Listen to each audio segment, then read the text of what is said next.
여러분 안녕하십니까? 민법 조문 쉬운 말로 풀기 제29조입니다. 29조는 실종 선고의 취소를 규정하고 있는데요. 이렇게 두 개의 항으로 구성되어 있습니다. 먼저 실종 선고 취소의 의미를 잠시 살펴보겠습니다. 28조는 이렇게 규정을 하고 있죠. 실종 선고를 받은 사람은 사망한 것으로 본다, 이렇게 규정을 하고 있죠. 여기서 본다라고 하는 것은 간주한다 라고 하는 의미이죠. 그래서 실종 선고의 효과는 사망의 추정이 아닌 사망의 간주입니다. 추정이라고 하는 것은 반대되는 증거, 즉 반증으로 번복이 됩니다. 이와 달리 간주는 간주의 근거를 제거해야 됩니다. 실종의 근거는 실종 선고이죠. 그래서 실종 선고의 효력을 부정하기 위해서는 실종 선고 취소 판결을 해야 되는 것이죠. 실종 선고 취소를 위한 사유는 이렇게 세 가지로 정리를 할 수 있습니다. 먼저 실종자가 생존하고 있다는 사실, 두 번째 실종기간 만료 시와 다른 시점에 이 사람이 사망한 사실, 세 번째 실종기간 기산점 이후에 어떤 시점에 이 사람이 생존한 사실, 이렇게 정리를 할 수 있습니다. 청구권자는 이렇게 세 사람입니다.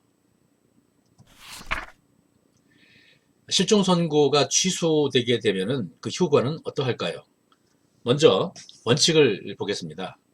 실종 선고로 인한 법률 관계가 소급적으로 무효가 되는 것, 이것이 원칙입니다. 그래서 각 이 실종 선고 취소 사유에 따라서 이 효과가 달라지겠죠. 이 경우에는 실종 선고 전의 상태로 회복을 하게 되겠죠. 그리고 두 번째 경우, 이 경우에는 실제 이 사람의 사망을 기준으로 해서 사망에 기한 법률 관계가 확정이 되겠죠.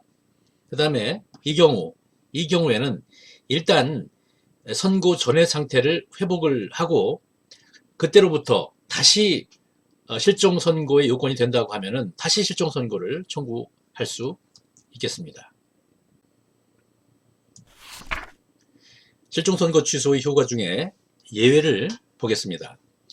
29조 1항 단서에서 뭐라고 규정하고 있냐면은 실종 선고 후 실종 선고 취소 전에 선의로 한 행위에는 영향이 없다, 이렇게 규정을 하고 있습니다. 이 얘기는 뭐냐면은 일정한 사람의 신뢰를 보호하겠다라고 하는 것이죠. 그리고 29조 2항에서는 실종 선고를 직접 원인으로 해서 재산을 취득한 사람에 대해서 규정을 하고 있는데, 이 경우에 이 사람이 선이냐 악이냐에 따라서 선의인 경우에는 받은 이익이 현존하는 한도에서 반환하도록 하고 있고 남은 이익만 반환을 해라, 이런 얘기죠.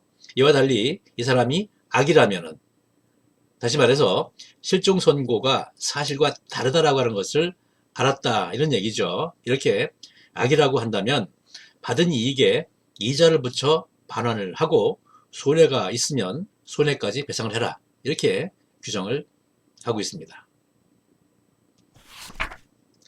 이 29조 1항 단서와 29조 2항에 관한 사례를 하나 같이 풀어가면서 그 의미를 제대로 이해를 해보도록 하겠습니다. 간단한 사례인데요.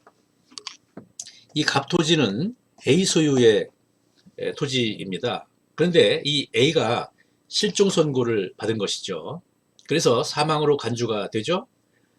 그 결과 B가 이 갑부동산을 상속을 했습니다. 그 후에 B가 C에게 이 갑부동산을 양도를 했어요. 그런데 A가 생존을 하고 있어요. 생환을 했기 때문에 실종 선고 취소 판결이 났습니다. 자, 이 상황에서 현재 갑부동산에 대한 등기는 C 명의로 되어 있는데 A는 이 C 명의로 되어 있는 갑부동산, 이것을 되찾아올 수 있을까요? 네, 이 얘기인데요. 전제를 하나 붙이겠습니다. B와 C는 A의 생존 사실을 알지 못했습니다. 즉 선이라 이거죠. 네. 29조 1항 단서에 의해서 이런 거죠. A는 C에게 반환 청구를 할 수 없죠. 그 결과 C는 갑에 대한 소유권을 계속 유지를 하게 되는 것이죠. 그런데 29조 2항에서는 무슨 얘기를 하고 있는 겁니까? 여기에서 B, 이 사람은 누구죠? 이 사람은 실종 선고를 직접 원인으로 해서 재산을 취득한 사람 맞죠? 왜요? A가 실종 선고를 받음으로 해서 상속이 일어났고 그로 인해서 갑을 상속에 의해서 갑 부동산에 대한 소유권을 취득했지 않습니까? 그러니까 B는 실종 선고를 직접 원인으로 해서 재산을 취득한 사람입니다. 근데 이 사람이 뭐예요? 선이죠. 선입니다. 따라서 뭐예요? B는 A에게 뭔가를 반환을 하긴 해야 됩니다. 특히 B가 C에게 갑부동산을 매도하고 받은 매매 대금이 있겠죠. 이것을 A에게 반환을 해야 되는 것이죠. 그런데 B가 선이이기 때문에 이것은 뭐예요? 현존이익을 반환하면, 남은 것을 반환하면 된다. 이렇게 얘기할 수 있겠습니다. 오늘 얘기 여기까지입니다. 감사합니다.